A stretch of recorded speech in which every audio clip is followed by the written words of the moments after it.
Big boss मराठीतील स्पर्धक अंकिता प्रभू वालावलकरने तिच्या वडिलांसाठी एक भावनिक पत्र लिहिलं आहे, ज्यामध्ये तिने गणेश उत्सवाच्या काही आठवणी आणि तिच्या वडिलांसोबत असलेलं तिचं नातं व्यक्त केलं आहे। तिने असं सांगितलं की लहानपणापासूनच तिने ठरवलं होतं की मुलगी असूनही ती तिच्या वडिलांना कोणतीच कमी जाणवू देणार नाही। गणपती विसर्जन आणि इतर कामांमध्ये मुलगी म्हणून ती कमी पडल्याची भावना तिला होती आणि म्हणूनच यावर्षी बिग बॉसच्या घरात येण्याआधीच ती सगळं व्यवस्थापन करून आली आहे।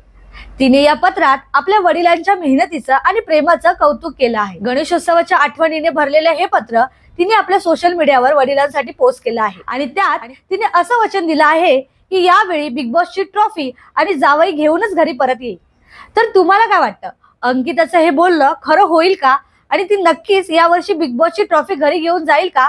आम्हाला कमेंट बॉक्समध्ये नक्की सांगा। आणि जाताना टोटल मराठी आपल्या चॅनलला लाईक, शेअर आणि सबस्क्राईब करायला विसरू नका।